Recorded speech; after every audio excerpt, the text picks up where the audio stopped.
ఆత్మతోనూ సత్యంతోనూ ఆరాధించడానికి సకాలంలో కూడి వచ్చిన ప్రియ సహోదరి సహోదరులందరికీ ప్రభు యేసు నామములో మీకు శుభములు వందనాలు తెలియజేస్తున్నాను. దేవుణ్ణి ఆరాధించడం అనే కార్యక్రమము అందరి జీవితాల్లో దొరకనటువంటి భాగ్యం. ఎందుకంటే ఈ దినాన్ని చూడకే చాలా మంది మరణించినటువంటి జాబితాలో ఉన్నారు. మనకైతే దేవుడు అలాంటి దాన్ని అనుగ్రహించకుండా మరొక దినాన్ని మనకి కనపరిచి ఆ దినంలో ఆయన్ను గణపరచడానికి ఆరాధించడానికి ఇచ్చినటువంటి సమయం గొప్పది. అయితే మనం కలుసుకున్న ప్రతిసారి దేవుని యొక్క ఆలోచనలకు అనుకూలంగా దేవుని యొక్క మాటలను మనం పరిశీలన చేస్తూ వాక్యాన్ని ఆలోచించడానికి కూడుకుంటూ ఉన్నాం. ఈరోజు కూడా మనం ఆలోచించబోయేటటువంటి అంశం బలత్కారులు ఎవరు, పరలోక రాజ్యము ఎలా వారికి బలత్కారముగా పట్టబడుతున్నది. మనకు తెలుసు, ఏదైనా డాక్టర్ దగ్గరకు జబ్బు నిమిత్తం మనం వెళ్ళినప్పుడు కన్సల్టేషన్ ఫీజు అని ఒకటి ఉంటుంది. కానీ ఇది అందరి డాక్టర్ల దగ్గర ఉండేటటువంటిదే. అయినా కొంతమంది డాక్టర్ల దగ్గర కౌన్సిలింగ్ ఫీజు అని ఉంటుంది. కౌన్సిలింగ్ అంటే ఏంలే, పేషెంట్ని మాట్లాడిస్తానే ఉంటారు. అది ట్రీట్మెంట్ అంటే అవును, అది ట్రీట్మెంట్. డాక్టర్ ప్రశ్నలు అడుగుతూ ఉంటాడు, పేషెంట్ జవాబు చెప్తూనే ఉంటాడు. దాన్ని కౌన్సిలింగ్ అని అంటారు. మన హైందవ దేశంలో ఉన్నటువంటి అనేక మతాల యొక్క మతాన్ని అవలంబించేటటువంటి వాళ్ళు కూడా వారి వారి దేవుళ్లకు ఆరాధనలు జరపడం లేకపోతే మొక్కడం ఇలాంటి వాటిని జరిగిస్తూ ఉంటారు. కానీ ఎక్కడ ఏ మతస్థులు ఏది చేయించినా ఆ దేవాలయాలకు వెళ్ళి ఏదో అక్కడ కొంచెంసేపు కూర్చొని ధ్యానంలో గడిపేసి రావడం, తమకున్నటువంటి బాధలు చెప్పుకోవడం, ఆ బాధలను ఆయన తీరుస్తాడు అనుకొని అక్కడ ఉన్నటువంటి పూజాపత్రి సమర్పించి ఓ టెంకాయ కొట్టి ఇలా వచ్చేయడం జరుగుతూ ఉంటుంది. అయినా క్రైస్తవ జీవితం దీనికి భిన్నంగా ఉంటుందన్న సంగతి మీకు తెలుసు. ఇక్కడికి వచ్చినప్పుడు ఒక కౌన్సిలింగ్ జరుగుతుంది. కౌన్సిలింగ్ అంటే ఇక్కడ చెప్పబడుతున్నటువంటి వ్యక్తి కానీ కూర్చున్నటువంటి వ్యక్తి కానీ ఒకరొకరు మాట్లాడుకోరు, కానీ ఒకే వ్యక్తి మాట్లాడుతూనే ఉంటాడు.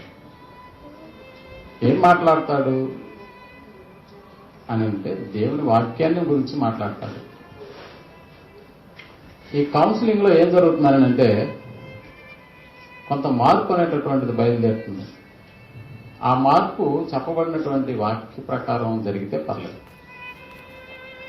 అందుకనే మనం కలుసుకున్న ప్రతిసారి, సమాజంగా కూడుకున్న ప్రతిసారి దేవుని యొక్క మాటలను అనుసరించాలన్న ఉద్దేశంతో ఆలోచనలోకి వీటిని తీసుకెళ్లగలిగితే అద్భుతమైనటువంటి ఫలితం ఇందులో మనకు కనిపిస్తుంది.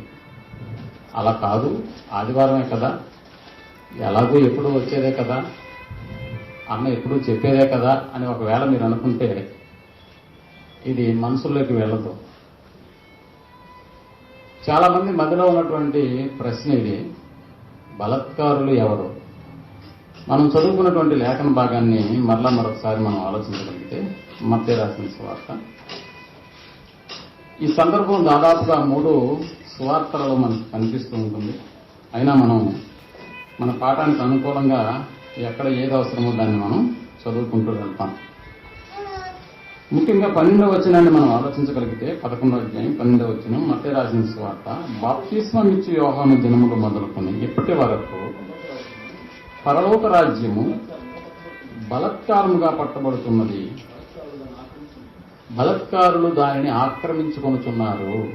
చూసారు, పరలోక రాజ్యం అంటే మనకు తెలుసు దేవుని యొక్క స్థలం. ఈ పరలోక రాజ్యము బలత్కారముగా పట్టబడుతుందంట. అంత మాత్రమే కాదు, బలత్కారులు దానిని ఆక్రమించుకుంటూ ఉన్నారంట. పరలోక రాజ్యము దేవుని ఉన్నతమైనటువంటి సింహాసనం కలిగినటువంటి రాజ్యం అయితే, పరలోక రాజ్యము దేవుని గృహమైతే, పరలోక రాజ్యము దేవుని సంఘమైతే, పరలోక రాజ్యము పరలోకమైతే, దానిని బలత్కారంగా పట్టుకునే వాళ్ళు ఎవరు? అంటే బలత్కారంగా స్వాధీనం చేసుకునేటటువంటి వాళ్ళు ఎవరు? ఒకవేళ బలత్కారంగా దాన్ని స్వాధీనం చేయదలుచుకుంటే దేవుడు వారికంటే బలహీనుడా? బలత్కారంగా పట్టుకునేటటువంటి వాళ్లే బలవంతులైతే పరలోక రాజ్యానికి అధిపతి అయినటువంటి దేవుడు వారికంటే బలహీనుడా? బలత్కారంగా పట్టుకుంటూ ఉంటే దేవుడు వారిని వదిలేస్తాడా? ఏంటి ఇందులో ఉన్నటువంటి ఆలోచన? అందుకనే లేఖనాలని చాలా క్షుణ్ణంగా పరిశీలనగా మనం ఆలోచించవలసినటువంటి అవసరత ఉన్నది. యేసుప్రభుల వారి యొక్క మాటల్లో దేవుని రాజ్యము లేక పరలోక రాజ్యము ఎలాంటి వారిదని చెప్తున్నాడు? నీతి నిమిత్తము హింసించబడి వారు ధన్యులు వారు, ఇలా అనేక మంది జాబితాలను చెబుతూ పరలోక రాజ్యము నీతిమంతులది కదా, పరలోక రాజ్యము సాత్వికులది కదా, పరలోక రాజ్యము సౌమ్యులది కదా అని చెప్పబడుతున్నటువంటి మాటలు ఒకవైపు మనకు కనిపిస్తున్నా, మరొక వైపు బలత్కారులు దానిని ఆక్రమించుకోవడం ఏంటి? దేవుడు ఒక దగ్గర తప్పు రాయించి మరొక దగ్గర రైట్ రాయించడం అనేటటువంటి పరిస్థితి మనకు ఉండదు. ఈ సంగతి మనకి బాగా తెలుసు. అందుకనే ఈ బలత్కారులు ఎవరు? బలత్కారంగా పరలోక రాజ్యము వారికి ఎలా పట్టబడుతుంది? ఈ విషయాన్ని మనం ఆలోచన చేయడానికి మనం కలిసి కొనుక్కుందాం. ఇంతకీ బలత్కారులు అంటే ఎవరు అని నన్ను మనం ఆలోచించగలిగితే, బలత్కారులు అంటే బలం కలిగినటువంటి వాళ్ళు. అందుకని తమ శరీరాన్ని బలంగా ఉంచుకోవడానికి చాలా మంది ఏం చేస్తుంటారంటే జిమ్కి వెళ్తూ ఉంటారు, సాధన చేస్తూ ఉంటారు. బలంగా ఉండడానికి ఎన్నో ఎక్సర్సైజులు చేస్తూ ఉంటారు. వారి ధ్యాస అంతా కండలు పెంచుకోవడం, వారి ధ్యాస అంతా ఏదైనా సాధించడానికి.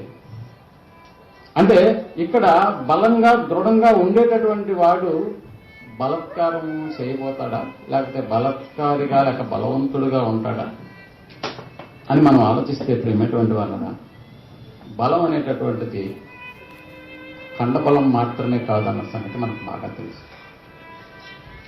బలం అనేటటువంటిది కేవలం కండలలో శరీర సౌష్ఠ్యాన్ని బట్టి ఉండేటటువంటిది కాదు అన్న సంగతి మనకి బాగా తెలుసు. మరి అలా కాకపోతే అర్ధబలం అంటే ఆర్థిక సంబంధమైనటువంటి బలం అనగా ధనబలం, ఇది కూడా బలవంతులకు ఉండేటటువంటిదేనా? ఒకడు ఆర్థికంగా బాగా స్థితిమంతుడైతే అతడు అర్ధబలం కలిగినటువంటి వాడా, ఆర్థిక సంబంధమైన బలం కలిగినటువంటి వాడా? అంటే ఒకవేళ శరీర సంబంధమైన బలం ఉన్నటువంటి వాళ్ళు బలత్కారముగా పరలోక రాజ్యంలోకి వెళ్తారా? పరలోక రాజ్యాన్ని స్వతంత్రించుకుంటారా, లేక స్వాధీనపరుచుకుంటారా, లేకపోతే పరలోక రాజ్యము వారికి లోబడిపోతుందా? పోనీ అర్ధబలం ఉన్నటువంటి వాళ్ళు, ఆర్థికంగా బలవంతులైనటువంటి వాళ్ళు దానిని స్వాధీనం చేసుకుంటారా? మరి అలాగైతే పేదవారి పరిస్థితి ఏంటి? ఒకవేళ శరీర సౌష్ఠవ్యం బాగున్నటువంటి వాళ్లే పరలోక రాజ్యాన్ని స్వతంత్రించుకుంటే, లేక పరలోక రాజ్యమే వారికి లోబడుతుంటే, మరి బలహీనులుగా ఉన్నటువంటి వాళ్ళ పరిస్థితి ఏంటి? కొన్ని ప్రజాబలం ఉందండి మాకు, అందువల్ల మేము ప్రజల అండ మాకుంది కాబట్టి అని ఒక రాజకీయ నాయకుడు అనుకుంటే, అలాంటి వారికి పరలోక రాజ్యం పట్టబడుతుందా? అందుకని ప్రేమటువంటి వాళ్ళరా మనం ఆలోచన చేయాలి. దేవుడు రాయించినటువంటి ఏ మాట అయినా కూడా అది చాలా అర్థంతో కూడుకున్నటువంటి సంగతి మనం మర్చిపోకూడదు. అందుకనే బలవంతులను గురించి కూడా దేవుడు బైబిల్లో రాయించాడు. నిమ్రోదును గురించి రాయిస్తూ అతడు చాలా బలవంతుడు. అంత మాత్రమే కాదు, సంసోను గురించి మనకు తెలుసు కదా, గిద్యోను గురించి మనకు తెలుసు కదా. సంసోను కూడా ఎంతటి బలాఢ్యుడో మనకు తెలుసు. పచ్చి దవడ గాడిద ఎముకను తీసుకుని ఒక్కొక్కరిని కాదు 1000 మందిని ఒకేసారి పంపించినా చంపగలిగినటువంటి సమర్థత సంసోనులో ఉందా ఆ రోజు? అంటే ఉంది. పోనీ అలాంటి బలవంతులుగా అని అంటే కాదు ప్రియమైనటువంటి వాళ్ళు. ఒకవేళ కండబలం ఉంది అని అనుకుంటే కండబలం ఎన్ని రోజులు ఒక మనిషిలో ఉంటుంది? ముసలివాడైపోతే కండలన్నీ ఏమైపోతాయో మనకు బాగా తెలుసు.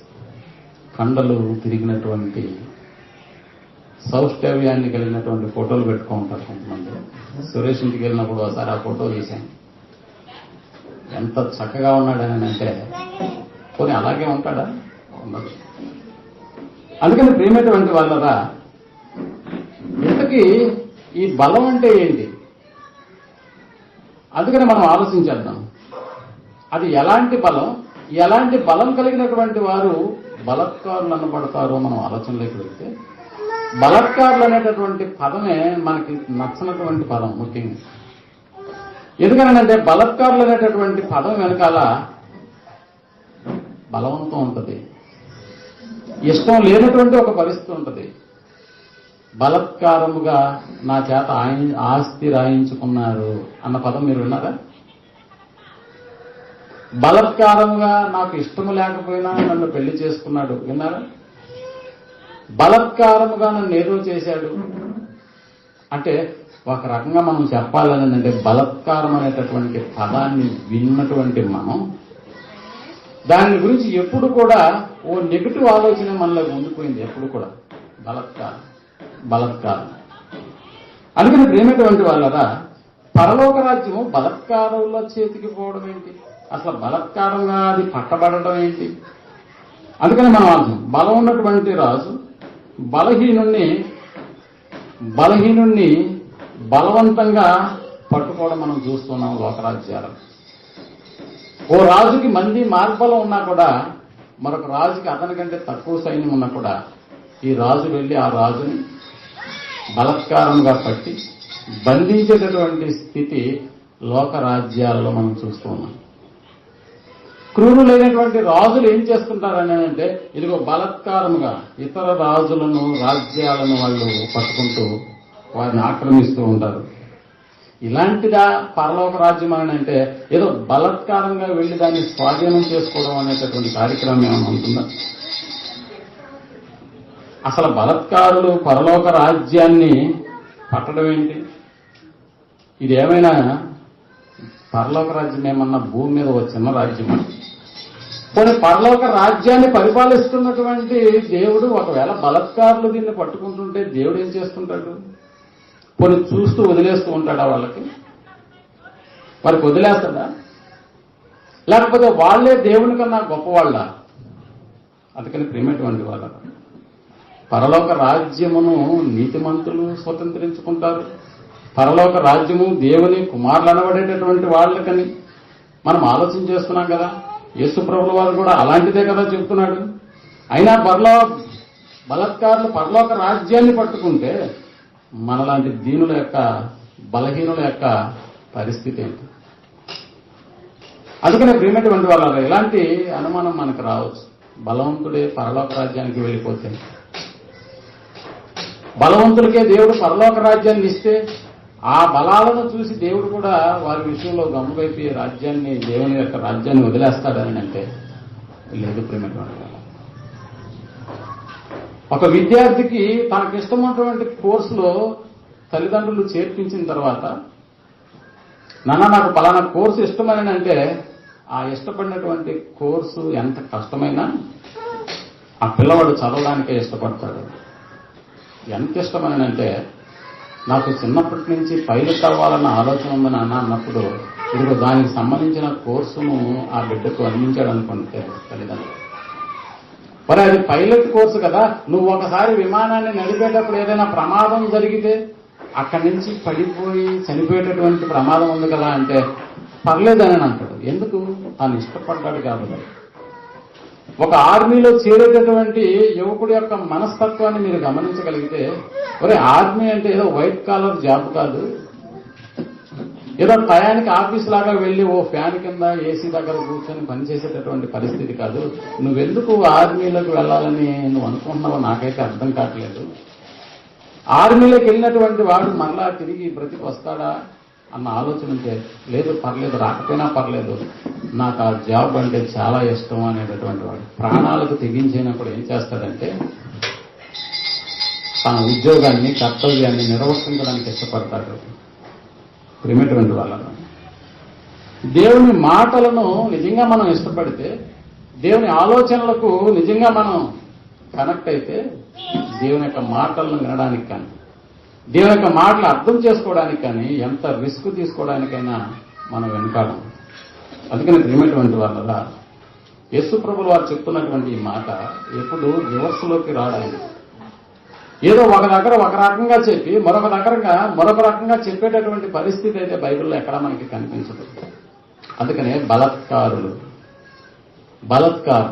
అసలు ఏంటి బలత్కారులు అంటే ఎవరు అని మనం ఆలోచించగలిగితే ప్రియమైనటువంటి వాళ్ళ, మనం ముందుగా అనుకున్నట్టుగా ఈ పదాన్ని గురించి మనకు ఉన్నటువంటి ఆలోచన చాలా చెడ్డ పదము అని.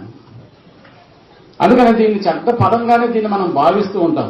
బలత్కారంగా అమ్మాయిని పట్టుకున్నాడను, బలత్కారం చేయబోయాడను, బలత్కారంగా ఆస్తి అంతస్తులను రాయించుకున్నాడను, బలత్కారంగా మా దగ్గర ఉన్నటువంటి వాటిని దోచుకెళ్లాడను. ఇలాంటి పదాన్ని మనం వింటున్న ప్రతిసారి బలత్కారం అని అంటే ఇదేదో చెడ్డ పదము.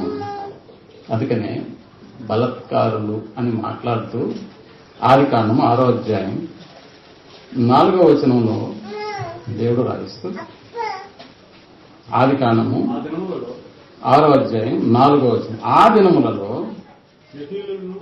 నెఫీలులను వారు భూమి మీద ఉండిరి. నెఫీలులను వారు భూమి మీద ఉండి అన్న దగ్గర ఒక ఫుట్ నోట్ లో నంబర్ ఉంటుంది. బలత్కారులు అన్న పదాన్ని రాయించారు. అంటే బలత్కారులు అని అంటే నెఫీలుల అంటే ఇది ఒక తెగ. బలత్కారముగా పరలోక రాజ్యమును ఆక్రమించుకున్నారన్న పదంలో ఈ నెఫీలులను తీసుకెళ్లి అక్కడ పెడదామా అంటే అలా కూడా కాదు. 11వ వచనం చూడండి, దాంట్లోనే 6వ అధ్యాయం 11వ వచనం, భూలోకము దేవుని సన్నిధిని చెడిపోయి ఉండెను, అదిగో భూలోకము బలత్కారముతో నిండి ఉండేను. ఎలా ఉందంట భూలోకం? బలత్కారముతో నిండి ఉండేను. అంటే బలత్కారం అన్న పదం మనకి ఎలా కనిపిస్తుందంటే, ఎలా అనిపిస్తుందని అంటే ఓ చెడ్డ పనికి సంబంధించినటువంటిది. 13వ వచనం కూడా చూడండి, దేవుడు భూలోకమును చూసినప్పుడు అది చెడిపోయి ఉండెను, భూమి మీద సమస్త శరీరులు తమ మార్గమును చెరిపేసుకుని ఉండేది. సమస్త శరీరుల మూలముగా భూమి బలత్కారముతో నిండి ఉన్నది కనుక నా సన్నిధిని వారి అంతము వచ్చి ఉన్నది. అంటే బలత్కారంతో నిండి ఉన్నది. బలత్కారులంటే నెఫీలులు. బలత్కారంతో భూమి నిండి ఉన్నది. అంటే ఎక్కడ చూసినా కూడా బలత్కారం అనేటటువంటి పదం మనకి పాజిటివ్గా ఎక్కడ కనిపించట్లేదు. ఇది ఒక వ్యతిరేకంగానే మనకి మన ఆలోచనలకు తీసుకెళ్తూ ఉంది. అందుకని ప్రియమైనటువంటి వారా, ఒకవేళ బలత్కారము బలవంతం అనేటటువంటి పదాలు ఎక్కడైనా మనకు పాజిటివ్గా అనిపిస్తున్నాయా అని ఒకసారి లేఖనాల్లోకి వెళ్తే, ఒకసారి లూకా రాసిన సువార్త 16వ అధ్యాయం 16వ వచనాన్ని మనం ఆలోచించగలిగితే, లూకా రాసిన సువార్త 16వ అధ్యాయం 16వ వచనాన్ని మనం ఆలోచన చేసుకుంటే, యోహాను కాలం వరకు, మరలా ఇక్కడ అదే సందర్భాన్ని గురించి మాట్లాడుతూ 16వ అధ్యాయం 16వ వచనం, యోహాను కాలము వరకు ధర్మశాస్త్రమును ప్రవక్తలను ఉండిరి, అప్పటి నుండి దేవుని రాజ్య సువార్త ప్రకటింపబడుతున్నది. అదిగో ప్రతి వాడును ఆ రాజ్యములో అదిగో ఎలాగంట బలవంతముగా జొరబడుతున్నారు. బలవంతముగా అక్కడేమని మాట్లాడాడు? బలత్కారముగా పట్టబడుచున్నది. బలత్కారులు దానిని ఆక్రమించుకొనుచున్నారు.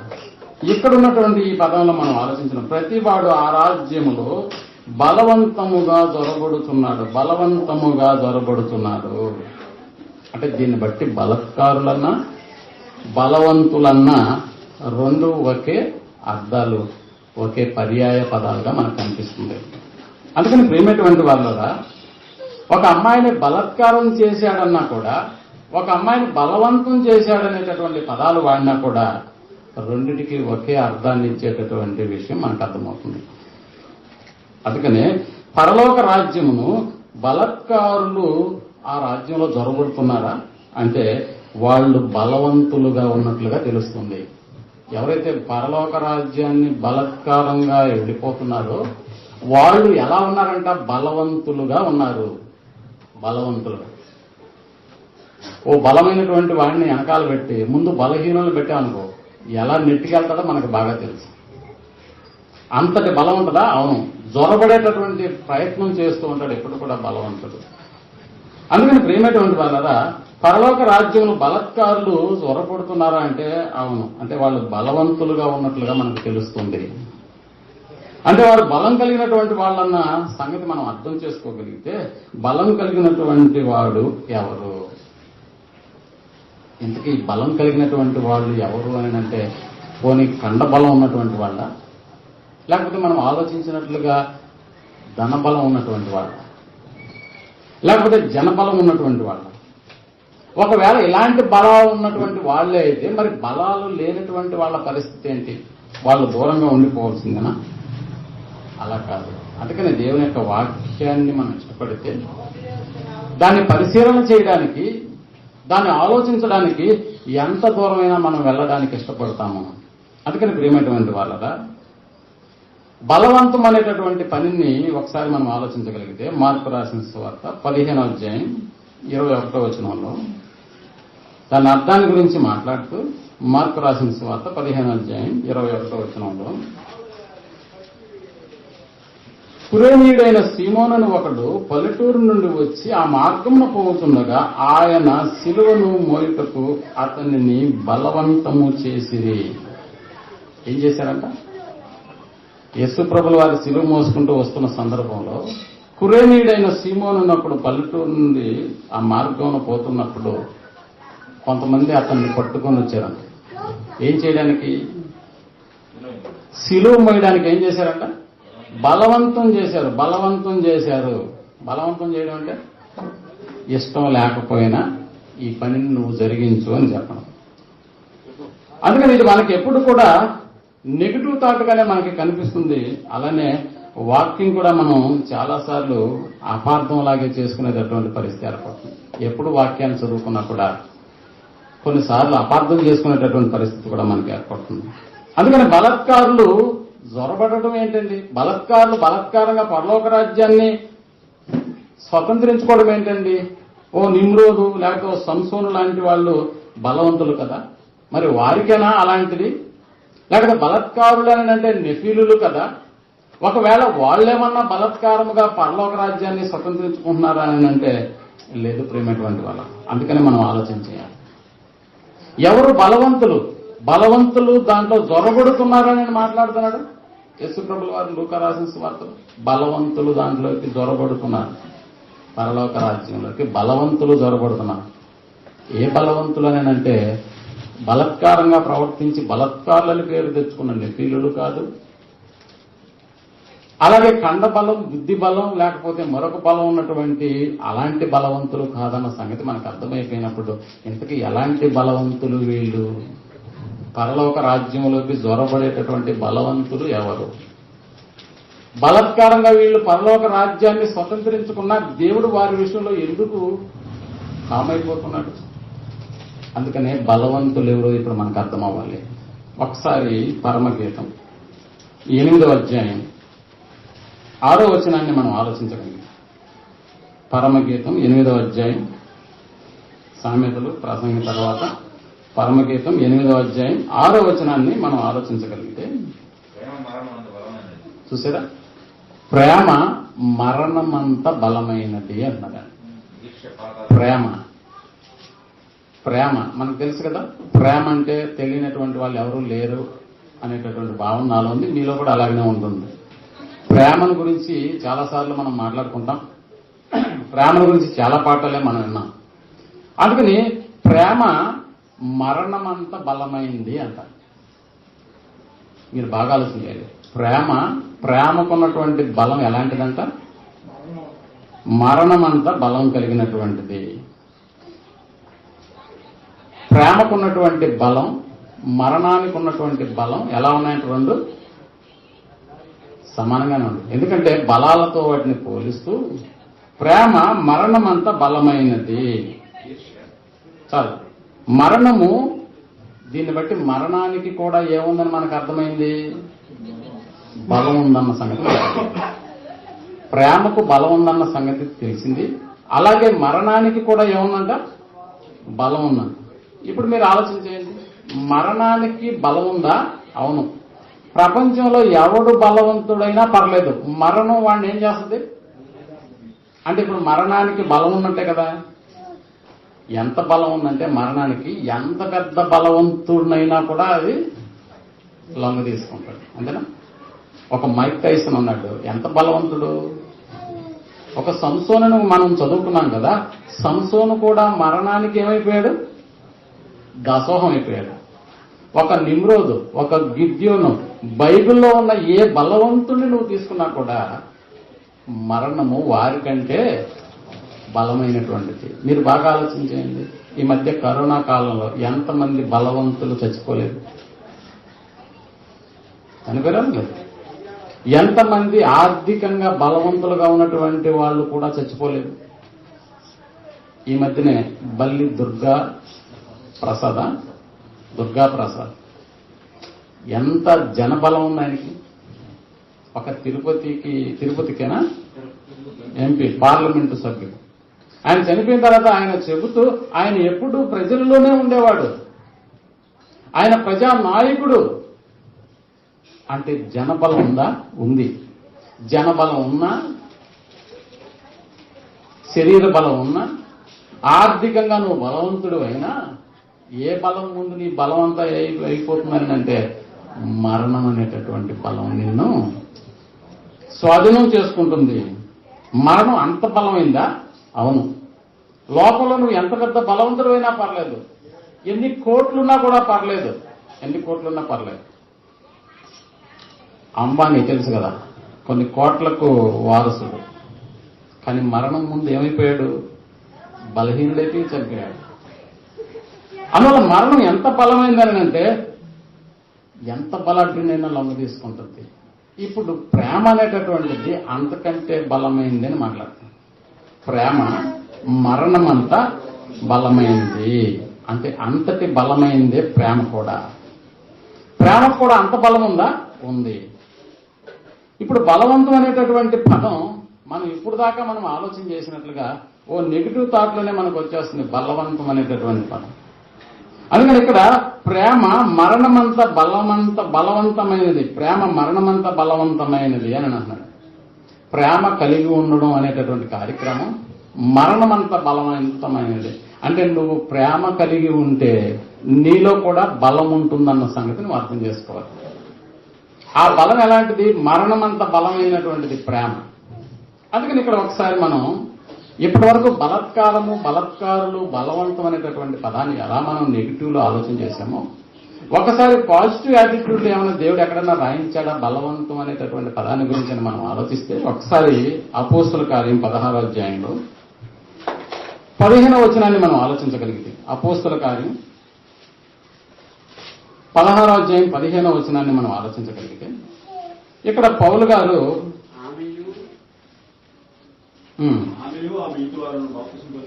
ఎవరామె? లుదియా. లుదియా ఎవరు?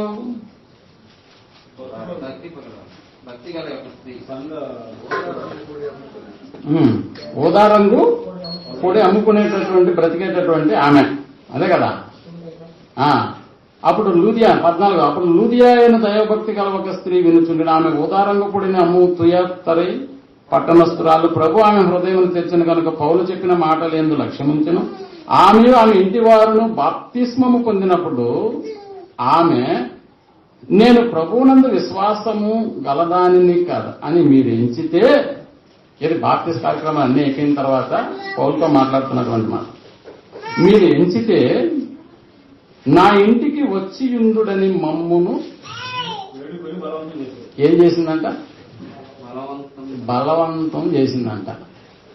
ఇప్పుడు ఆలోచించండి, బలవంతం అన్న పదం ఇప్పటి వరకు మనం ఏ కోణంలో ఆలోచన చేశాము, ఇప్పుడు ఈ సందర్భాన్ని వినిన తర్వాత బలవంతం అంటే ఏంటో ఈ సందర్భంలో మనకు అర్థం చేసుకోవాలి. ఆమె ఏం చేసిందంటే వారిని మా ఇంటికి వచ్చి ఉండండి అని వేడుకొని మమ్మును బలవంతం చేసింది. ఇది ఏ రకమైనటువంటి బలవంతం చెప్పండి? ఇప్పుడు అర్థమవుతుందా? ప్రేమతో కూడినటువంటి బలవంతం. ఇందులో మనకి కనిపిస్తున్నటువంటిది ఏంటంటే ప్రేమ. కొన్నిసార్లు కూడా మనం ఏదైనా బంధువుల ఇంటికి వెళ్ళామనుకోండి, ఆ బంధువులు తమ ప్రేమను మనకు కనపరచడానికి మనం బ్యాగులన్నీ తీసుకొని ఇంక మేము వెళ్ళొస్తాం అనే టైంలో పిల్లలు వచ్చి బ్యాగులు తీసుకుని ఎక్కడో దాచిపెట్టేస్తాం. ఎందుకు అంటే మీరు పోవడానికి లేదు, మీరు ఇంకా 4 రోజులు మా ఇంట్లో ఉండడానికి. అంటే బలవంతం చేస్తారా? చేస్తారు. అందులో ఆ బలవంతానికి కూడా మనం ఏమైపోతామని అంటే లొంగిపోయి వాళ్ళ ప్రేమను మేము తట్టుకోలేకపోయామండి ఆ 4 రోజులు ఉన్నప్పుడు. అందుకే త్వయాత్తురే పట్టణస్థురాలైనటువంటి లుదియా పౌలు వాళ్ళని ఏం చేసిందనంట, తమ ఇంటిలోకి వచ్చి ఉండుడని మమ్మును బలవంతము చేసెను. అంటే పౌలు గారు ఆ ప్రేమను కాదనలేక వెళ్ళవలసినటువంటి పరిస్థితి ఏర్పడిందా? అందుకనే చెప్తున్నాడు ఇక్కడ ఆమె చూపినటువంటి ప్రేమ బలవంతమైనదా కాదా? ఖచ్చితంగా బలవంతం. అందుకని బలవంతం అనగానే మన ఆలోచన అంతా చెడువైపు వెళ్ళిపోతుంది. కానీ ప్రేమ కూడా బలవంతం చేస్తుందన్న సంగతి నీకు అర్థం అవ్వాలి. ప్రేమ కూడా ఏం చేస్తుంది? బలవంతం చేస్తుంది. అందుకని యేసుప్రభుల వారు కూడా ఒక సంగతిని చెప్తూ, ఒకడు నిన్ను తనతో 1 మైలు రమ్మని బలవంతము చేసిన ఎడల నువ్వేం చేయాలి? 2 మైళ్ళు. బలవంతం చేస్తున్నాడు కదా, నువ్వు ఆగిపో అని అంటున్నాడా? లేదు. ఒకడు నిన్ను తనతో 1 మైలు దూరం రమ్మని నిన్ను బలవంతం చేసినప్పుడు నువ్వు వానితో ఏం చెయ్యి? 2 మైళ్ళు కూడా వెళ్ళేసిరా అంటున్నాడు. చూసారా? అంటే ఇక్కడ బలవంతం అనేటటువంటి పదాన్ని మనం ఆలోచన చేస్తే ఈ బలవంతం అనేటటువంటి దాంట్లో ప్రేమ కూడా మనకి కనిపిస్తుంది. ఇంకా చూడండి, సామెతల గ్రంథం 24వ అధ్యాయం 5వ వచనాన్ని మనం ఆలోచించగలిగితే, సామెతల గ్రంథం 24వ అధ్యాయం 5వ వచనాన్ని మనం ఆలోచించగలిగితే, సామెతల గ్రంథం 24వ అధ్యాయం 5వ వచనాన్ని మనం చదువుతున్నాం. జ్ఞానము గలవాడు బలవంతుడుగా ఉండును. జ్ఞానము గలవాడు ఎలా ఉంటాడంట? 24వ అధ్యాయం 5వ వచనం చదువుతున్నాం. జ్ఞానము గలవాడు బలవంతుడుగా ఉండును. జ్ఞానము కలిగినటువంటి వాడు బలవంతుడుగా ఉండును. అంటే ప్రేమ బలం కలిగింది, అలాగే జ్ఞానము బలము కలిగినటువంటి. ఇప్పుడు ఆలోచించండి, ప్రేమ ప్లస్ జ్ఞానము కలిగినటువంటి వారు ఎవరు? బలవంతులు. ఇప్పుడు అర్థమవుతుంది మీకు? ప్రేమతో బలవంతం చేసింది ఆమె, తన ఇంటికి రప్పించుకుంది. ఆమె ప్రేమ మమ్మల్ని బలవంతం చేయడం వల్ల మేము ఆమె దగ్గర 2 దినాలు గడపవలసిన పరిస్థితి ఏర్పడింది అన్నప్పుడు ప్రేమలో బలవంతం మనకి కనిపిస్తుంది. దేవుడు చెప్తున్న మరొక మాట, జ్ఞానము కలిగినటువంటి వాడు ఎలాంటి వాడంట? బలవంతుడు. ఇప్పుడు బలవంతుడు అంటే అర్థం చెప్పండి మనకి. ప్రేమ జ్ఞానము కలిగినటువంటి వాడు బలవంతుడు. లోకం చెప్పే బలవంతుడు ఎవరు? కండ బలం, గుండె బలం, జనబలం, ఆర్థిక బలం ఉండేటటువంటి వారిని లోకం బలవంతులని గుర్తిస్తుంది. కానీ దైవ వాక్యం ఎవరిని బలవంతులని గుర్తిస్తున్నానంటే ప్రేమ ప్లస్ జ్ఞానం కలిగినటువంటి వాడు బలవంతుడు. ఇంకా చూడండి, దానియేలు గ్రంథం 8వ అధ్యాయం 24వ వచనాన్ని మనం ఆలోచించగలం. దానియేలు గ్రంథం 8వ అధ్యాయం 24వ వచనాన్ని మనం ఆలోచించగలం. దానియేలు గ్రంథం 8వ అధ్యాయం 24వ వచనంలో చివరి మాట, అతడు గెలుచును కాని తన స్వబలము వలన గెలవడు, ఆశ్చర్యముగా శత్రువులను నాశనము చేయుటయందు అభివృద్ధి పొందుచు ఇష్టమైనట్టుగా జరిగించుచు. అదిగో ఇక్కడ బలవంతులను అనగా బలవంతులంటే నువ్వెవరు అనుకుంటావేమోనని అనగా అంటూ ఒక క్లారిఫికేషన్ ఇస్తున్నాడు. బలవంతులు అనగా ప్రేమ కలిగినటువంటి వాళ్ళు, బలవంతులు అనగా జ్ఞానం కలిగినటువంటి వాళ్ళు, బలవంతులు అనగా పరిశుద్ధ జనము అంటున్నారండి. ఇప్పుడు మీరు ఆలోచించేయండి, బలవంతులు అని అంటే ఎవరు? ప్రేమ జ్ఞానము కలిగి పరిశుద్ధులుగా ఉండేటటువంటి వాళ్ళు బలవంతులు. అందుకని ప్రియమైనటువంటి వాళ్ళరా, పరిశుద్ధ జనం అని అంటే ఎవరు? ఇప్పుడు మనం చక్కగా ఆలోచన చేసుకోవచ్చు వాక్యాన్ని. పరిశుద్ధ జనం అంటే దేవునికి ఇష్టమైనటువంటి వాళ్ళు, పరిశుద్ధులుగా ఉండడానికి పిలువబడినటువంటి వాళ్ళు. క్రీస్తుల వారి యొక్క మాట ప్రకారం పరలోక రాజ్యము బలత్కారముగా పట్టబడుతుందని అంటే ఆ బలత్కారులు, బలవంతులు దానిలోకి జొరబడుతున్నారని అంటే ఆ బలవంతులు, ఆ బలవంతం చేసేటటువంటి వాళ్ళు ఎవరు అంటే వీళ్ళు దౌర్జన్యకారులా, లేక నెఫీలు లాంటి వాళ్ళ, లేకపోతే దోపిడీగాళ్ళ? కాదు. మరి ఎవరు వీళ్ళు? మనకు తెలుసు పరలోక రాజ్యం ఎలాంటి వారిదో మనకు తెలుసు. దౌర్జన్యం చేసేవాళ్ళు కానీ, అనీతి మంతులకు కానీ ఆ మెట్ల దగ్గర స్నానం కూడా వాళ్ళకి ఉండదు. అందువల్ల పరలోక రాజ్యంలోకి బలవంతులు దొరబడుతున్నారంటే ఏ బలవంతులు వీళ్ళు? బలత్కారంగా దీంట్లోకి వెళ్ళిపోతున్నారని అంటే మేము ప్రేమ కలిగి జ్ఞానం కలిగినటువంటి వాళ్ళంగా ఉండి బలవంతులుగా ఉన్నాం. అంత మాత్రమే కాదు, పరిశుద్ధ జనము. అంటే ఇప్పుడు పరలోక రాజ్యము వీళ్లతో బలత్కారంగా వెళ్తూ ఉంటే, లోపలికి వీళ్ళు వెళ్తుంటే దేవుడు కూడా వీళ్ళు తోసిపుచ్చేస్తాడా? వీళ్ళు తోసిపుచ్చేస్తాడా? లేదు. అందుకనే దేవుని రాజ్యము బలత్కారముతో, బలత్కారులతో ఏం చేస్తున్నారు? బలత్కారులు దాన్ని స్వాధీనం చేసుకుంటున్నా నా బిడ్డలే కదా అన్నట్లుగా ఉన్నాడు అంత దేవుడు. ఎందుకు? వాళ్ళు బలవంతులు. ఎలా బలవంతులు వాళ్ళు? ప్రేమలో బలవంతులు, జ్ఞానములో బలవంతులు, ఇంకా పరిశుద్ధ జనము. పౌలు గారు తిమోతికి రాస్తూ, తిమోతి నువ్వు ఎలాంటి వాడుగా నువ్వు తయారవ్వాలి భూమి మీద అని అంటే ఒకసారి చూడండి ఏ మాట చెప్తున్నాడో చక్కగా. 2వ తిమోతి 2వ అధ్యాయం మొదటి వచనాన్ని మనం ఆలోచించగలిగితే,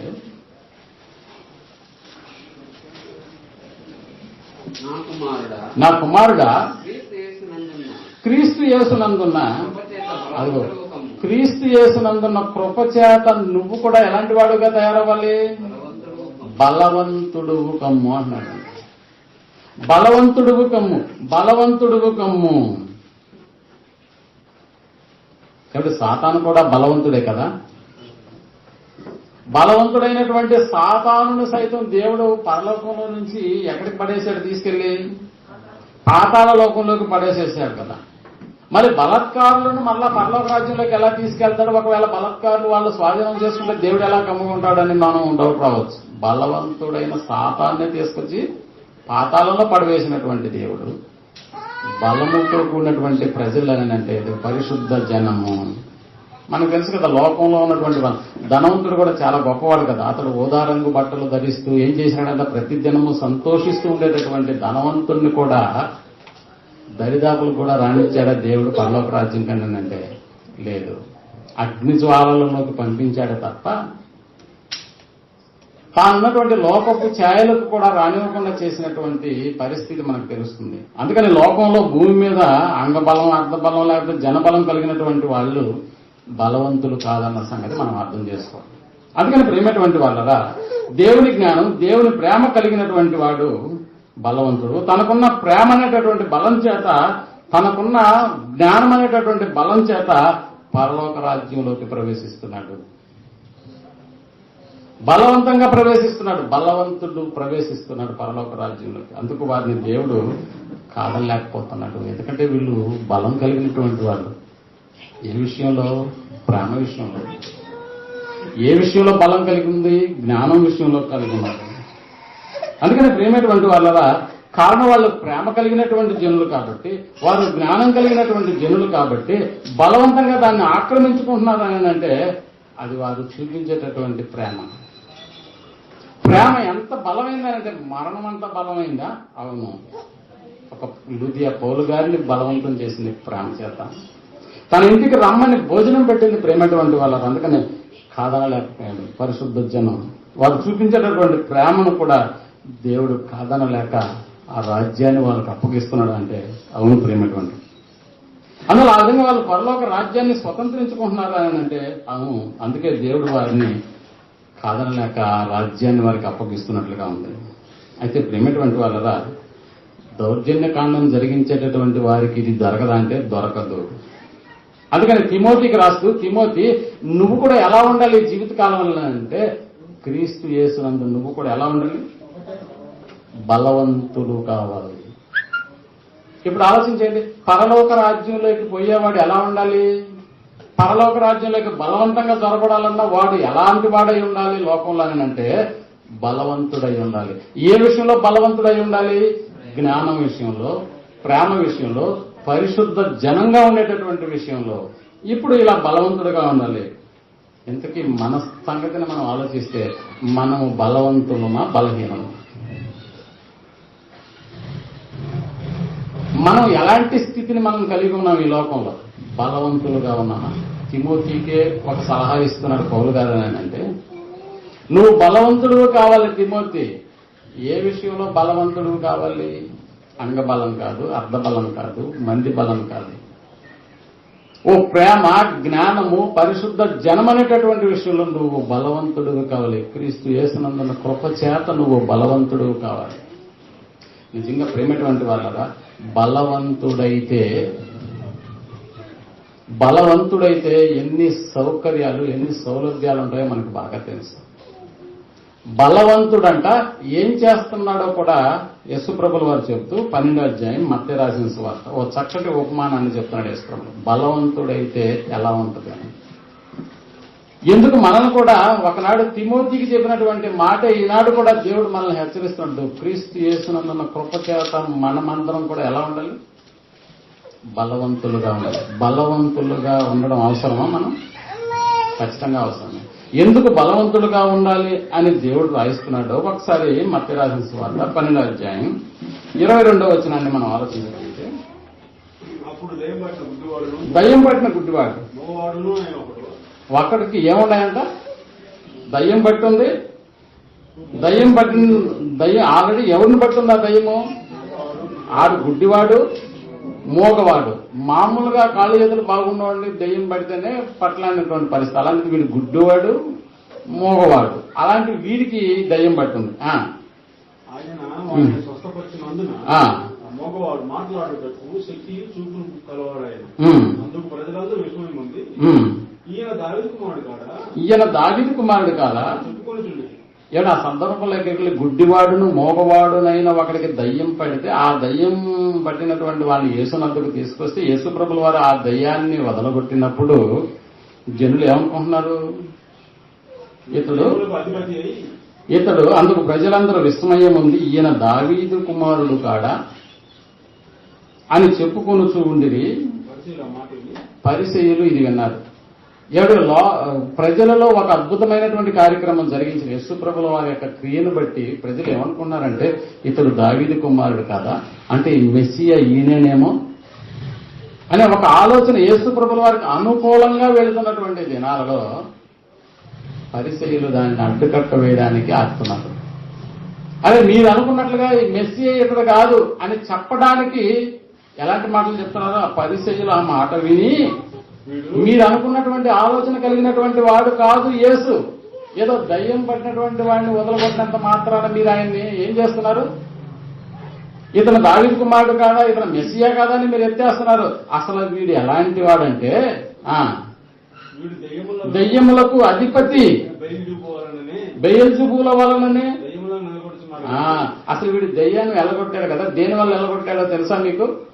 ఓ నెగిటివ్ యాటిట్యూడ్ ని తీసుకొచ్చేస్తున్నారు ప్రజలలో. బయల్జెబూ వలననే దయ్యములను వెళ్ళగొట్టుతున్నాడు కానీ మరి ఒకని వలన కాదు అని అంది. అందుకు యేసు వారి తలంపులను ఎరిగి ఇప్పుడు ఒక సంగతిని చెప్తున్నాడు యేసుప్రభుల వారు. ఒరే, తనకు తానే విరోధముగా ఏర్పడిన ప్రతి రాజ్యము ఎలా ఉంటుందో మీరు ఆలోచన. ఒక రాజ్యం కలిసి ఉన్నారనుకోండి, కలిసినటువంటి రాజ్యంలోనే ఒకడు మళ్ళా అదే రాజ్యం మీద తిరుగుబాటు చేశాడు అనుకో, ఇప్పుడు రాజ్యం 2 ముక్కలైపోతే కలిసి ఉంటుందా? ఎలా ఉంటుందండి? తనకు తానే విరోధముగా వేరుపడిన ఏ రాజ్యమైనా కూడా పాడైపోతుంది. అంతకు ముందులాగా ఉంటుందా? మనకు తెలుసు పాత కాలంలో ఉమ్మడి కుటుంబాలు అనేటటువంటివి ఉండేటువంటి. ఉమ్మడి కుటుంబాలలో ఒకే కుండ, ఒకే బాణ, అందరూ అందులోనే తినాలి, అందులోనే నీళ్లు త్రాగాలి. కానీ ఆ తర్వాత అదే కుటుంబాలు వాళ్ళకు వాళ్ళు ఏమైపోయినారు? వేరైపోయినారు. చూసారా? అలా అందుకనే ప్రభువు వారు చెప్తూ తనకు తానే విరోధముగా వేరుపడిన ఏ పట్టణమైనను ఏ ఇల్లైనను నిలవదు. మీరు ఆలోచించండి, సాతాను ఇంకొక సాతాను వెళ్ళగొట్టిన ఎడల తనకు తానే విరోధముగా వేరుపడును. అట్లయితే వారి రాజ్యము ఎలాగూ నిలుస్తుంది? నేనే ఒకవేళ బయల్జుబుల్ అనేటటువంటి దేవత మహిమ వలన దెయ్యములను వెళ్ళగొడితే మీ కుమారులు ఎవరి వలన దెయ్యాలను వెళ్ళగొడతాడు? మీ కుమారులు అంటే అంతకుముందు నా దగ్గర చాలా మంది శిష్యులకం చేశారు. వాళ్ళు కూడా చాలా మంది దెయ్యాలను వెళ్ళగొట్టినారు. వాళ్ళనేమో మీరు సమర్థించారు. ఇప్పుడు అదే కోవలో దెయ్యాలను వెళ్ళగొడుతున్న నన్ను మాత్రం బయల్జుబు వలన దెయ్యాలను వెళ్ళగొడుతున్నా అంటున్నారు. ఇలా కాదు. అందుకని యశ్వరావు గారు కాన్సెప్ట్ చెప్తున్నారు. అక్కడ నుంచి చూడండి. దేవుని ఆత్మ వలన నేను దెయ్యములను వెళ్ళగొడుతున్నాడు, నిశ్చయముగా దేవుని రాజ్యం ఎందుకు వచ్చింది? ఒకడు మొదట బలవంతుని బంధింపని ఎడల, అది ఒకడు బలవంతుని మొదట బంధింపని ఎడల ఎలాగో ఆ బలవంతుని ఇంటిలో చొచ్చి అతనిని సామగ్రిని దోచుకొనగలడు. మన దగ్గర బ్యాంక్ మేనేజర్ ఉన్నాడు, నాకు తెలుసు కదా. ఇప్పుడు బ్యాంకును కొల్లగొట్టాలంటే ఫస్ట్ ఏం చేయాలి అడగండి.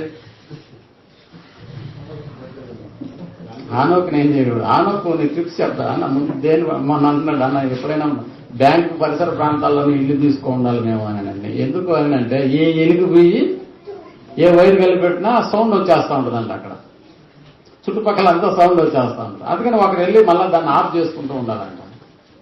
అంటే ఈ అలారం అనేటటువంటి ఆ బ్యాంక్ ప్రొటెక్షన్ కొరకు ఏర్పాటు చేయబడింది. నువ్వు ఏది పట్టుకున్నా కూడా ముందు అలారం మావుతుంది. దానికంటే ముందు బయట ఒకడు కూర్చో ఉంటాడు. అతనెవరు? ఓ గన్ పట్టుకో ఉంటాడు, ఓ సెక్యూరిటీ ఉంటాడు. ఇప్పుడు బ్యాంకు దొంగతనానికి వెళ్ళేటటువంటి వాడు ఫస్ట్ ఏం చేయాలి? వెనక రాడా ఈయన? లేక కన్నం వేసేటప్పుడైనా అలారం మోగదా? అందుకని దాన్ని కాపలా కాసేటటువంటి వాడిని స్వాధీనం చేసుకోవాలంట ఫస్ట్. అదేనా ఆయన చెప్తుంది. ఒకడు 29 ఒకడు మొదట బలవంతుని బంధింపని ఎడలా, అలారం ఎక్కడ ఉందో దాని వైరు కట్ చేయకుండా, సెక్యూరిటీ వాడు ఎక్కడ తిరుగుతున్నాడో వాడిని కొట్టకుండా నువ్వు లోపలికి ప్రవేశిస్తావా? లేదా బలవంతుని బంధింపకుండా నువ్వు లోపలికి వెళ్లి వాడి సామగ్రిని తీసుకొని రాలేవు. అందుకని నీకు లోపల ఉన్న సామగ్రి కావాలి అంటే ముందు బలవంతుడిని ఏం చేయాలి? బంధించాలి. పాయింట్ అర్థమవుతుందా? బలవంతులంటే ఎవరు? అందువల్ల ఇక్కడ బలవంతుని నువ్వు స్వాధీనం చేసుకోవాలని అంటే ఖచ్చితంగా ఆ బలం ఉన్నటువంటి వాడిని నువ్వు స్వాధీనం చేసుకోవాలి అన్నది. అలా స్వాధీనం చేసుకుంటేనే కదా ఆ బలవంతుని ఇంటిలోకి వచ్చి అతని సామగ్రిని ఏం చేయగలడు? దోచుకొనగలుగుతాడు. అలా బలవంతుడి జోలికి పోలేదనుకో, ఆ బలవంతుడే అక్కడ నిలబడి ఎవడురా నా దగ్గర పోతే రండి అని చెప్పి ఏం చేస్తాడు? నిజంగా సెక్యూరిటీ ఏమంటారు వాళ్ళు, సెక్యూరిటీ వాళ్ళు ఉంటారు కదా, గోర్ఖాలు నేపాల్ వాళ్ళు నెంబర్ 1 స్థానంలో ఉన్నారంట ప్రపంచం అంతా కూడా. నిజంగా వాళ్ళు కాపలా కాస్తేనంట కన్న కొడుకు దొంగతనానికి వచ్చినా కత్తితో చంపేస్తారంట వాళ్ళు, తమ దగ్గర ఉన్న కత్తి. అలా విసిరేస్తే నేరుగా వెళ్ళి తగలుతున్నాను. అంతటి నేర్పరులు అంట వాళ్ళు. అందువల్ల చాలా చక్కటి ధైర్య సాహసాలు ప్రదర్శించడమే కాకుండా తమకు అప్పగింపబడినటువంటి ఏ ఆస్తినైనా వాళ్ళు కాపాడగలిగినటువంటి సమర్థులను. అందుకని వాడు కాపలా కాసేటటువంటి వాడి దగ్గర ఏముంటాయని అంటే, నిజంగా ఇండియా బార్డర్లో చూడండి, ఇండియాని కాపాడేటటువంటి వాళ్ళ దగ్గర ఏముంటాయండి? సామగ్రి ఉంటుంది. అందుకని ఇండియాలోకి రావాలంటే ముందు వాళ్ళని ఏం చేయాలి? అవతల సైన్యం వాళ్ళని స్వాధీనం చేసుకుంటే కానీ ఇండియాలోకి రాలేరు. అదే చెప్తున్నాడు. మొదట ఒకడు బలవంతుని బంధింపని ఎడల ఎలాగో ఆ బలవంతుని ఇంటిలో చూచి అతని సామగ్రిని దోచుకొనగలడు. అట్లు బంధించిన ఎడల వాని ఇల్లు దోచుకొనును. అలా నువ్వు వాడిని స్వాధీనం చేసుకుంటేనే ఆ తర్వాత నువ్వు వెళ్ళి ఇంట్లో ఏదైనా నువ్వు దోచుకొని రావచ్చు. ఏమంటే ఈ ఉపమానం ఎందుకు చెప్తున్నాడు ఇక్కడ యేసుప్రభుల వారు? నిజంగా ఈ ఉపమానంలో బలవంతుడు ఎవరు? అందుకని సాతానా బలవంతుడు ఆయన అంటే అవును, నిజంగా వాడికి కూడా చాలా బలం ఉంది, సాతానికి కూడా చాలా బలం ఉంది. ఎందుకు సాతానికి బలం ఉంది అని అన్నాడంటే మరణము బలం కలిగినటువంటి వాడని రాయబడింది, మరణం యొక్క బలం కలిగినటువంటి వాడని. అయితే ప్రేమటువంటి వాళ్ళరా, ఇక్కడ బలవంతుడు ఎవరనంటే యేసుక్రీస్తా లేకపోతే సాతానా అని అంటే నిజంగా ఈ ఇద్దరి బలవంతులలో ఎవరిని ఈ ప్లేస్ లో పెడితే బాగుంటుందని అంటే నిజంగా క్రీస్తుల వారి యొక్క బలం మనకు తెలుసు. అందుకని యేసు ప్రభుల వారిని ఆ స్థానంలో ఉంచుకోవడం వల్ల కారణం ఎందుకంటే ఆయన బలవంతుడు కాబట్టి, అపవాది కన్నా బలవంతుడు కాబట్టి. ఎందుకంటే అపవాదిని కూడా మరణ భయాన్ని గెలిచినటువంటి వాడు కాబట్టి. నిజంగా దెయ్యాలు కూడా యేసు ప్రభుల వారి యొక్క బలాన్ని చూసి లేకపోతే యేసు ప్రభుల వారిని చూసి గదగద వణికినటువంటి పరిస్థితి మనకు తెలుస్తుంది. అందుకనే యేసు బలవంతుడే. సాతాను ఒకవేళ ఇంటిని దోచుకోవడం, ఒకవేళ ఈయన బలవంతుడు అయి ఉంటే సాతాను ఇంటిని అంటే బలం నిజంగా ఈయన బలవంతుడు అయి ఉంటే సాతాను అనేటటువంటి వాడిని బలంగా ఈయన పట్టుకుంటే సాతాను ఈయనేం చేసుకుంటాడు? సో అలా కాదన్నమాట. సో అందుకని మనం లూకా రాసిన సువార్త 11వ అధ్యాయంలో 22వ వచనంలో, లూకా రాసిన సువార్త 11వ అధ్యాయం 22వ వచనంలోకి వెళ్ళి మనం ఆలోచిస్తే, అయితే అతనికంటే బలవంతుడైన ఒకడు అతనిపై పడి జయించినప్పుడు అతడు నమ్ముకొనిన ఆయుధములన్నిటినీ లాగుకొని అతని ఆస్తిని పంచిపెట్టును. నా పక్షమున ఉన్నటువంటి వాడు ఉండని వాడు నాకు విరోధి, నాతో సమకూర్చని వాడు చెదరగొట్టువాడు. అంటే బలవంతుడు సామగ్రిని ధరించి తన ఆవరణాన్ని ఏం చేసుకుంటూ ఉంటాడు? ఎప్పుడు కూడా కాపలా కాసుకుంటూ ఉంటాడు. నిజంగా అపవాది తన ఆవరణాన్ని కాపాడుకునేవాడు, పాడు చేసుకునేవాడు. అపవాది ఎప్పుడు కూడా తన ఆవరణాన్ని కాపాడుకునేవాడు కాదు, కాపాడబడుతున్న ఏ ఆవరణాన్నన్నా చెడగొట్టేటటువంటి వాడు.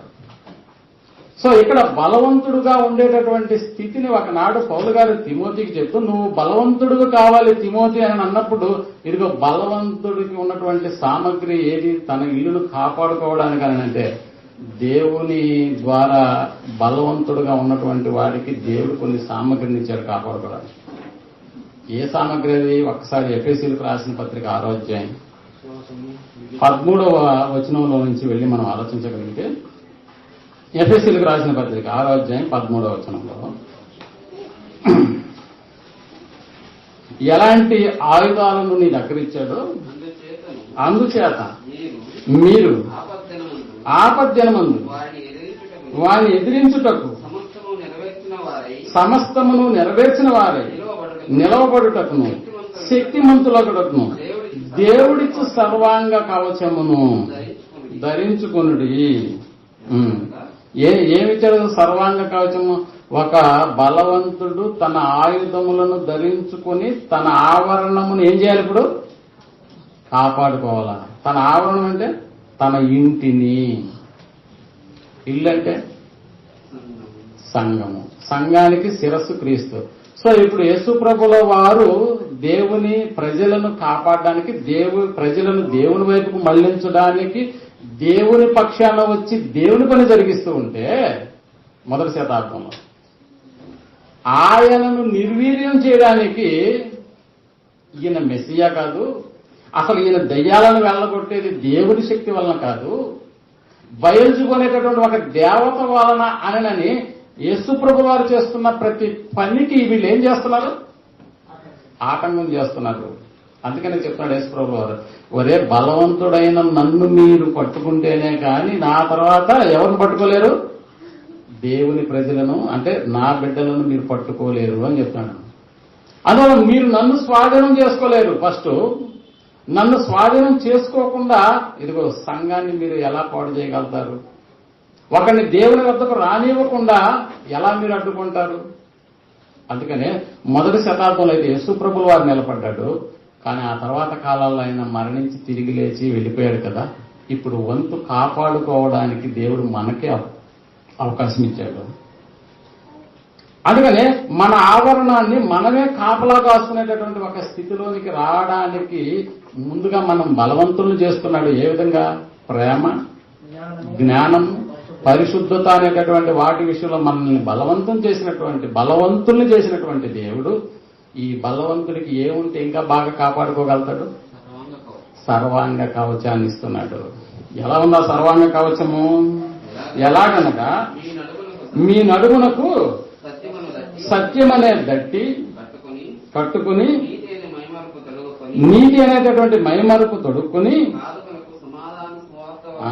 పాదమునకు సమాధాన సువార్త వలననైనా సిద్ధ మనస్సు అను జోడు తొడుగుకొని నిలవబడండి అన్నాడు. నిలవబడండి. ఎందుకు ఈ సామగ్రి అంతా? ఎందుకు? నీకంటే బలవంతుడు వస్తాడేమో. అందుకని నువ్వు వాడితో పోరాడాలంటే నీ దగ్గర సామగ్రి ఉండాలి. సామగ్రి ఉన్నంత మాత్రమే కాదు. ఏమంటే కత్తి 6 అడుగులు పొడుగుంది అనుకోండి, వీడు 3 అడుగులే ఉంటే కత్తిని తిప్పగలుగుతారు. అందుకని ముందు బలవంతుడుగా కావాలి. ఆ బలవంతుడైనటువంటి వాడికి బలమైనటువంటి ఆయుధాలు ఉండాలి. అలా ఉన్నప్పుడు ఎవడైనా ఇతన్ని లొంగ తీసుకోగలుగుతాడా? లొంగ తీసుకోలేదు. అందుకని చెప్తున్నాడు, బలవంతుడైనటువంటి వాడికి ఉండవలసిన సర్వాంగ కవచాన్ని గురించి మాట్లాడుతూ, ఇదిగో ఇవన్నీ కాక విశ్వాసమును డాలును పట్టుకుని దానితో మీరు దుష్ట అగ్ని బాణములన్నిటిని ఆర్పుటకు శక్తిమంతులగుదురు, మరియు రక్షణయను శిరస్త్రాణము, హెల్మెట్, రక్షణయను శిరస్త్రాణమును దేవుని వాక్యమును ఆత్మ ఖడ్గమును ధరించుకొనుడి, ఆత్మ ఖడ్గమును ధరించుకొనుడి. అందుకని ప్రేమటువంటి వాళ్ళరా, ఇదిగో ఓ బలవంతుడికి ఉండవలసినటువంటి ఈ ఆయుధాలను ధరించుకుని మన ఆవరణం అనగా మన ఆత్మను కాపాడుకునేటటువంటి స్థితిని ఈరోజు మనకు అనుగ్రహించాడు. అందుకనే క్రీస్తు యేసునందు కృపచేత నువ్వు బలవంతుడు అయ్యి, బలవంతుడికి ఉండదగినటువంటి ఆయుధాలను దేవుడు నీకు మనకు సమకూర్చినా కూడా కొన్నిసార్లు ఏం చేస్తున్నామని అంటే అన్నింటినీ పక్కన పెట్టేసి దేవుని యొక్క ఉద్దేశాలను నెరవేర్చకుండా ఉండడానికి ఆటంకపడిపోతూ ఉన్నాము. ఈ మధ్య అంతా లాక్డౌన్ కదండి, సరిగా దేవుని ఆరాధించడానికి కూడా ఇష్టపడినటువంటి పరిస్థితులు మన జీవితంలో 3-4 నెలలు దొర్లిపోయినా, ఆ తర్వాత లాక్డౌన్ ఎత్తేసినా కూడా సంఘానికి సమాజానికి వస్తున్నారా అని అంటే లేదు. కారణం ఏంటి? నీకంటే బలవంతుడు నీ ఆయుధాలను లాక్కొని నిన్నేం చేస్తున్నాడో తెలుసా? దేవుని కార్యక్రమాలకు వెళ్ళనివ్వకుండా బంధించేస్తున్నాడు. నువ్వు బలవంతుడివే. బలవంతుడు దగ్గర ఉండవలసినటువంటి ప్రతి ఆయుధాన్ని దేవుడు మనకు అనుగ్రహించినా వీటన్నిటినీ స్వాధీనం చేసుకునే దానికి ఒకడు సిద్ధంగా ఉన్నాడు. ఒకనాడు పౌలును కూడా రోమా ప్రభుత్వం ఏం చేసిందో తెలుసా? అన్నిటినీ తీసేసి ఎక్కడ ఎవరిని కలవనేకుండా చేసేసిందండి. ఈరోజు క్వారంటైన్ లో ఉన్నటువంటి వాళ్ళ పరిస్థితి చూడండి. వేరే వాళ్ళు వెళ్ళడానికి లేదు, వేరే వాళ్ళతో వీళ్ళు కలవడానికి లేదు. అంటే బంధించేశారా? అవును, హోమ్ క్వారంటైన్. ఒకనాడు ఇలాంటి హోమ్ క్వారంటైన్ కాదు కానీ పౌలు అనేక మందిని క్రైస్తవులుగా మార్చేస్తున్నాడని వినినటువంటి ప్రభుత్వం తీసుకెళ్లి ఏం చేసింది తెలుసా? ఓ ప్రత్యేకమైనటువంటి గదిలో బంధించేసేసింది. అందుకని పౌలు ఏమన్నాడు తెలుసా? నేను బంధింపబడి ఉన్నను, దేవుని వాక్యం బంధింపబడి ఉండలేదు. నన్నేమో బంధించేసినారు, అయినా దేవుని వాక్యాన్ని ఏం చేయలేకపోయినారు? బంధించలేకపోయినారు. అందుకనే నన్ను జైల్లో వేసినా పర్లేదు, ఇక్కడి నుంచి నేనేం రాస్తున్నాను? పత్రికలు రాసేసి సమాజంలో ఉన్నటువంటి ప్రతి క్రైస్తవుని పురుగొల్పడానికి ఇష్టపడుతూ ఉన్నాను. అందుకని వాక్యం బంధింపబడలేదు. ప్రేమటువంటి వాళ్ళరా, మనల్ని అయితే లాక్డౌన్లో 3 నెలలు 4 నెలలు బంధించేసేసినారు. కానీ వాక్యం ఆన్లైన్ లో కూడా వెళ్ళిందా? అందరికీ వెళ్ళింది. ఇప్పుడు ఆన్లైన్ తీసేసి ఆఫ్లైన్ వచ్చినా కూడా ఎందుకు మరలా అందరం రాలేకపోతున్నాం? నీ ఆయుధాలను లాగేసుకుని నిన్ను తన స్వాధీనంలోకి తీసుకోవడానికి నిరంతరము ఒకడు ప్రయత్నం చేస్తూనే ఉన్నాడు. అందుకని నువ్వు ఆగిపోతున్నావు ప్రతిసారి. బలవంతుడుగా ఉండాలని దేవుడు కోరుకున్నా, బలవంతుడుగా ఉండేటటువంటి వాడికి అవసరమైనటువంటి ఆయుధాలను దేవుడు నీకు సమర్పించినా వాటన్నిటినీ పక్కన పెట్టేశావు. నేను అసలు బలవంతుడే కాదని అనుకుంటున్నాను. ఏ విషయంలో? దేవుని వాక్యం చెప్పేటటువంటి విషయంలో, దేవుని వాక్యాన్ని వినేదానికి వచ్చేటటువంటి విషయంలో, దేవుని కార్యక్రమాలకు నువ్వు ఆగిపోతున్న ప్రతిసారి నిన్ను మరొక బలవంతుడు లాగేస్తున్నాడేమో. బలవంతుడుగా ఉండి పరలోక రాజ్యాన్ని నువ్వు ఏం చేయాలంట? బలవంతులు దాంట్లోకి ఎలా వెళ్ళిపోతున్నారంట? చొరబడుతున్నారంట. ఈ రాజ్యం నాది అనేటటువంటి హక్కుతో వెళ్ళిపోతున్నారంట. వాళ్ళు బలత్కారంగా వెళ్ళిపోతున్నారు. అయినా దేవుడు వారిని చూసి వీళ్ళు బలవంతులే. ఏ విషయంలో? ప్రేమ, జ్ఞానం, పరిశుద్ధ జనం. ఇలాంటి విషయంలో బలవంతులుగా ఉండేటటువంటి నా బిడ్డలు కాక మరి ఎవరు వెళ్తారు పరలోక రాజ్యంలోకి అన్న మీమాంసలో ఉండవలసినటువంటి మన బ్రతుకులు బలహీనతలోకి వెళ్ళిపోతున్నాయి. మన జ్ఞానంతో, బలంతో మనమే అపవాదిని బంధించాల్సినటువంటి పరిస్థితిలో అందుకు అవసరమైనటువంటి సామగ్రిని దేవుడు మనకి ఇచ్చేసిన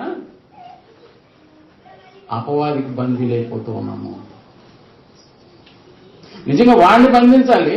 ఎందుకంటే మన దగ్గర ఉన్న ఆయుధ సామగ్రి వాడి దగ్గర కూడా లేదు. వాడికి విశ్వాసం ఉందా?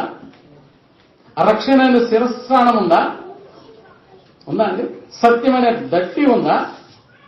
ఇవన్నీ వాడి దగ్గర లేకపోయినా వాడికెందుకు బందీ అయిపోతున్నాం? ఆలోచించండి ప్రియమైనటువంటి వాళ్ళు. దేవుడు బలవంతులు కమ్మని కోరుతున్నాడు. బలవంతుడికి ఇవ్వవలసినటువంటి ఆయుధ సంపత్తిని దేవుడు అనుగ్రహిస్తున్నా ఎంత దూరంలోకి మిగిలిపోతున్నామో ఒక్కసారి ఆలోచించండి.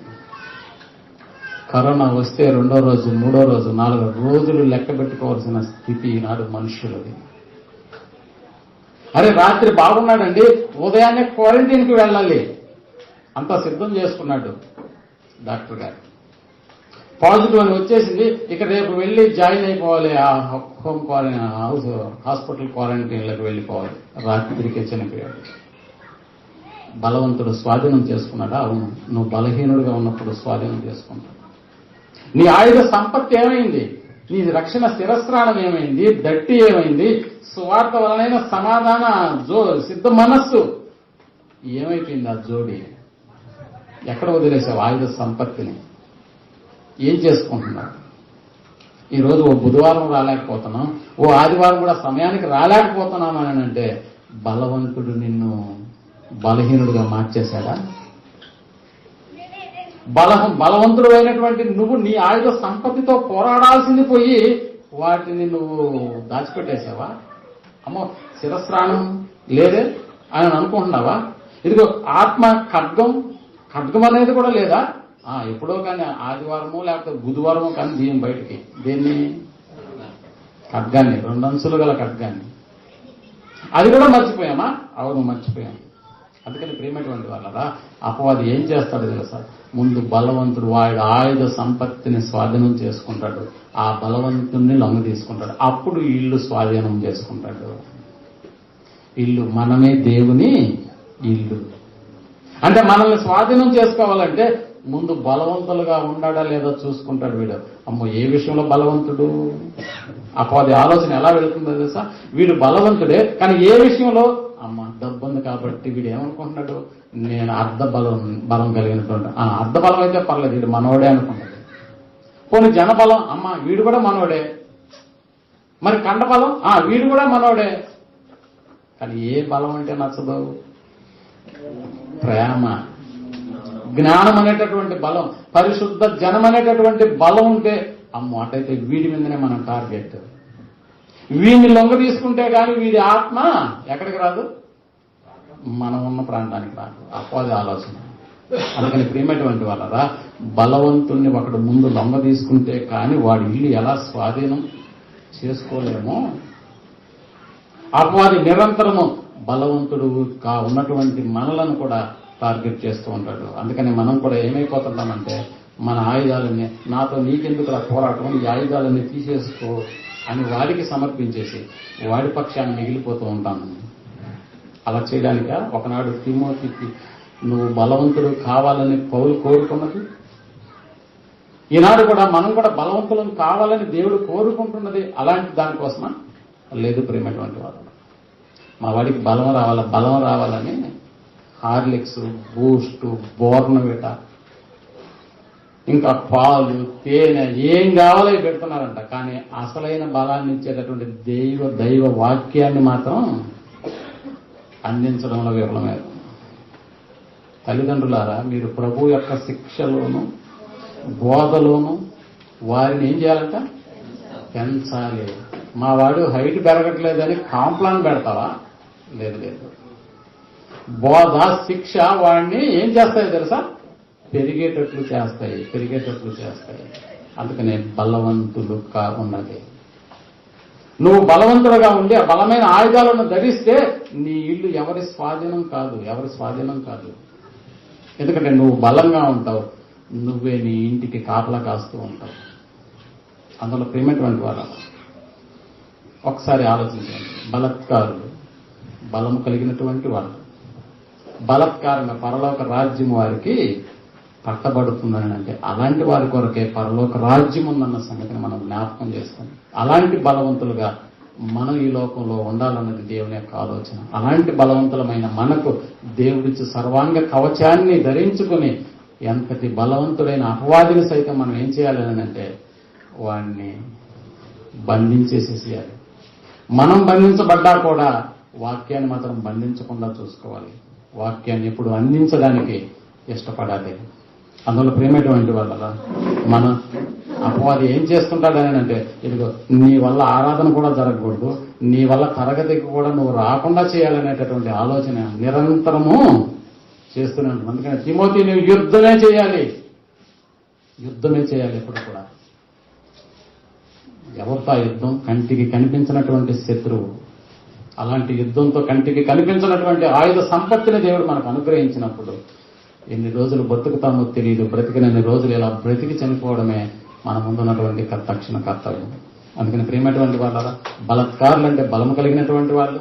ఏ విషయంలో బలమనంటే ప్రేమ, జ్ఞానము, పరిశుద్ధత అనేటటువంటి విషయంలో బలము కలిగినటువంటి ఆ బలత్కారంగా పరలోక రాజ్యాన్ని స్వతంత్రించుకునేటటువంటి స్థితిలో అలాంటి బలవంతుల లిస్టులో మనం కూడా ఉండాలని కోరుకుంటూ ముగిస్తున్నాను. సమయం కొంచెం ఎక్కువైంది, అందులో భావించొద్దని మనం చేస్తాం.